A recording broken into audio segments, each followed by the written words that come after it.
Thank you for visiting the Coin Lady channel again. And today, we'll be discussing Ripple and XRP, which made up the bulk of the cryptocurrency and financial markets. And with that being stated, I hope that everyone out there is having a wonderful day or night. Are you all okay?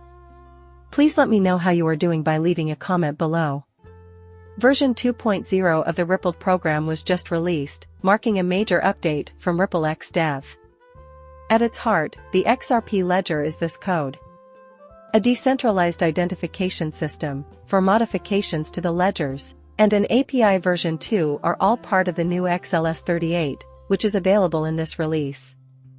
At this point, XLS38 and XLS should be your primary concerns. We gain a small window into their world just by investigating this. As a result, the chain bridge crossing must come first. The cross-chain bridge would facilitate the efficient transfer of XRP and fungible tokens issued on the XRP ledger between the main net of the XRP ledger and the XRP ledger sidechain, as well as between the main net of the XRP ledger and the soon-to-be-launched EVM sidechain. Independent witness servers ensure the safety of the cross-chain bridge by verifying all transactions that go between chains. Before diving into decentralized identification, brush up on the technical intricacies in the XLS38 specification on GitHub. Users are given the power to independently and securely manage their online personas through this technological advancement. To provide verifiable self-sovereign digital identification, the XLS14DID implementation will use the World Wide Web Consortium, a 3C standard. It will be interoperable with any distributed ledger or network DD on the XRP ledger and satisfies the following principles: cryptographically verifiable, distributed, durable, portable, globally resolvable, and interoperable. A new ledger is added by the lightweight XLS Authority Amendment, and transactions connected with objects can create, update, and destroy this object. The obvious place to find out more information is on GitHub.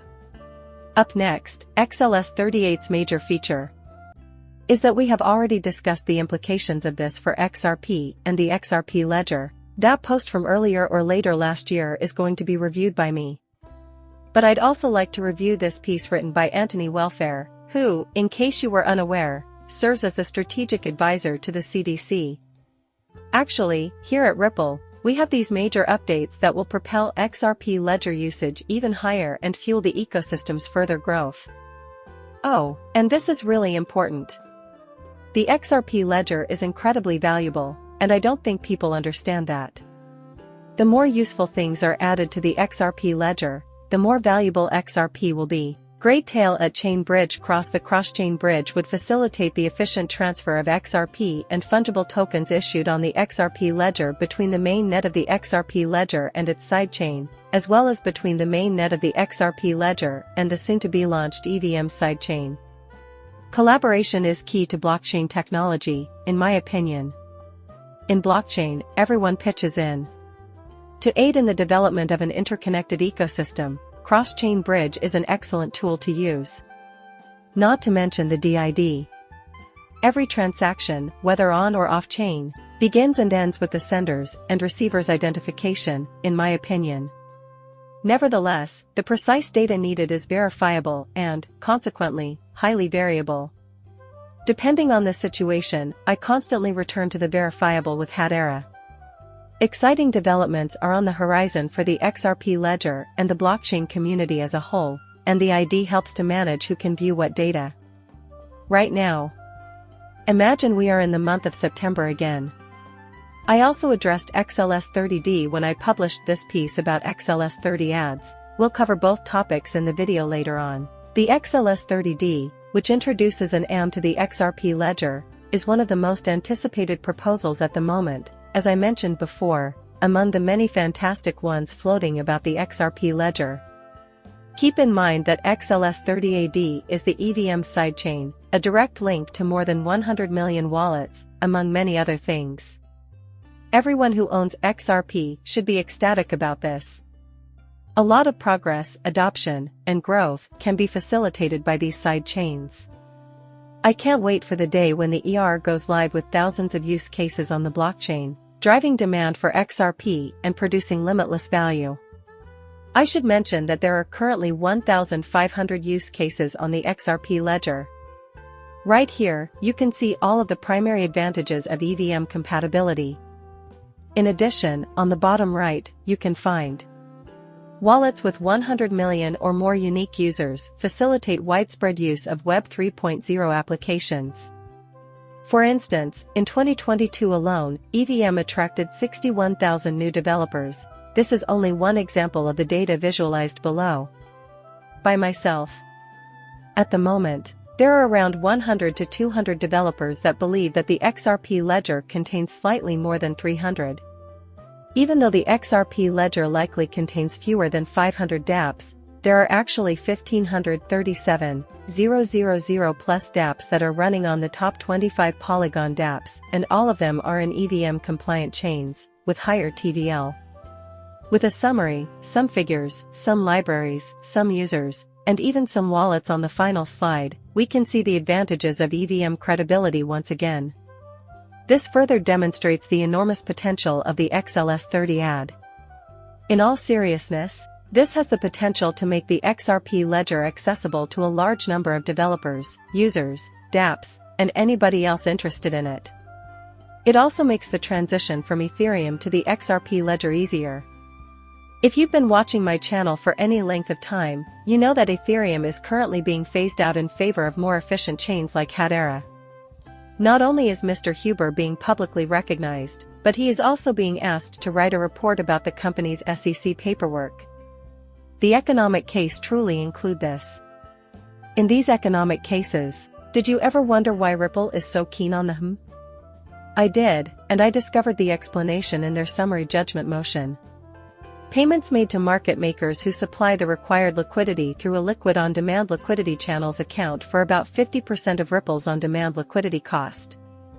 Even if XRP was listed in the US, the AMM is the best way to solve the problem because it is the only sufficiently liquid market there that doesn't require Ripple to pay XRP market makers themselves.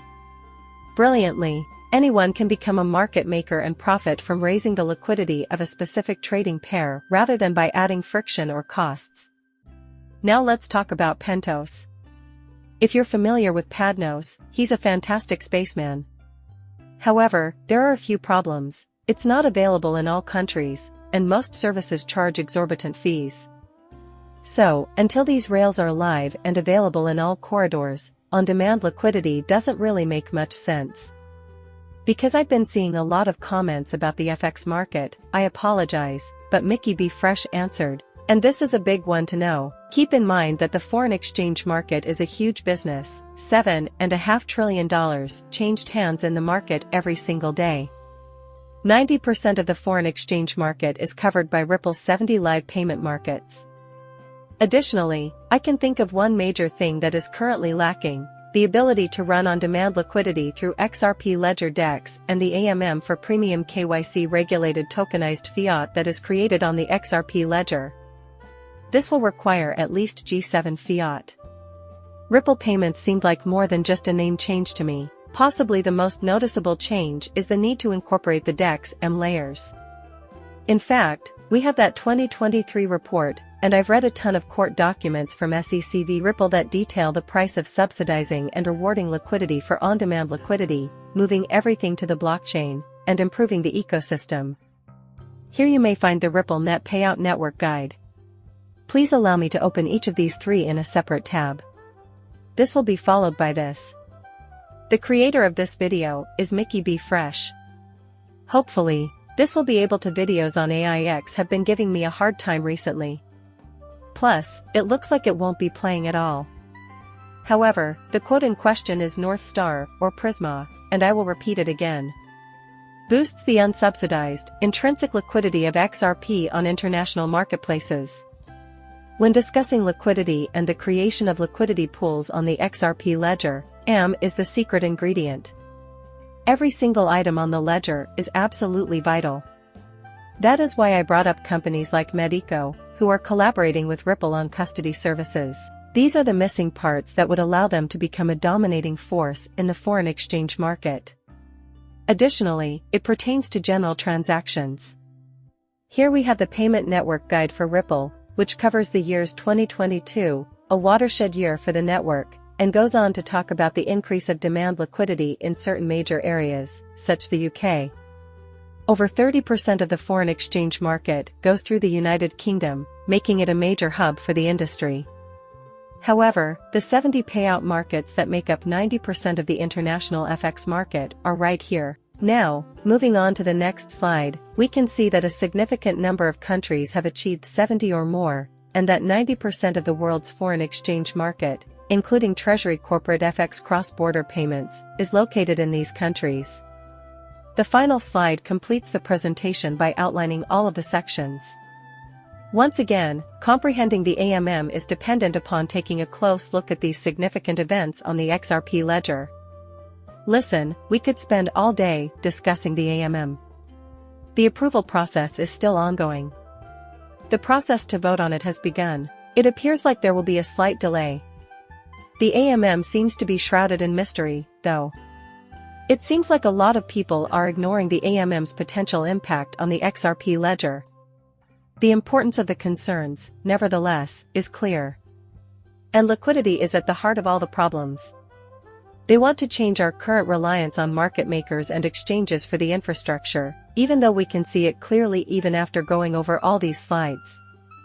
Building Prisma to integrate with the on-demand liquidity flow is our current focus. Thus, Prisma will link all the exchanges, collect liquidity, and offer a unified API for our on-demand liquidity platform. The end goal of Prisma is to improve the XRP ledger's, excuse the pun, natural liquidity. For the simple reason that this will pave the way for an improved XRP environment. Also, please explain the significance of lowering our liquidity costs for on-demand liquidity transactions.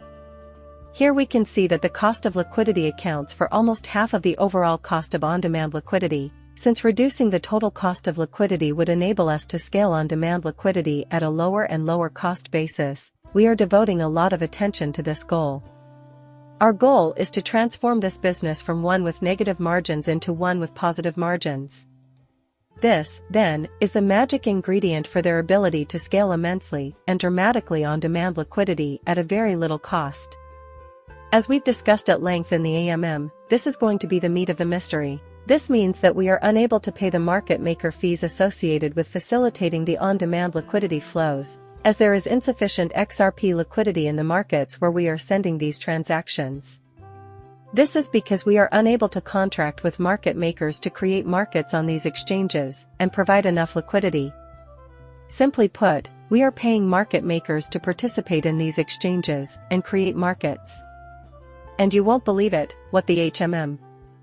Those markets have already been created by means of liquidity surveys. This is the second time I've said the AMM. Pay close attention to these and all other significant changes, particularly if you are an XRP. Where's the value in XRP holder? That is the question everyone keeps asking. XRP's worth is unclear. This is exactly what we require. We require this information because it is important. Check out the document below. Dark Horse even says, now tie that information you just found with this document. Now you all understand why I asked David Schwartz about whether they are still incentivizing the on-demand liquidity partners. Dark Horse's on-demand liquidity is expensive. By the way, everybody is welcome to peruse this important text. If you're interested in reading it, you can find it directly beneath this post. It was published in August by Dark Horse. Looking at on-demand liquidity more closely, though, reveals this as a barrier to scaling for on-demand liquidity, which does affect XRP. Everyone, or at least everybody that cares about XRP in the long run, is concentrating on this until it is resolved, which it will be through the Amen. That's why we're all paying attention to this. It demands our attention. Since it is a significant component in the grand scheme of things, it merits discussion. Following in the footsteps of previous models, this is the XLS30D, the vehicle that will debut the AMM. Additionally, Axelis 38D will be a huge game changer. It will drive demand for the XRP ledger. When coupled with DID, however, this appears to be more relevant in the long run, when decentralized and digital identities are in use. In the grand scheme of things, all of these additions to the XRP ledger will be monumental. With that being said, I hope you all appreciated this video. I just want to mention it again. The channel would be greatly appreciated if you could subscribe and like it. Goodbye for now.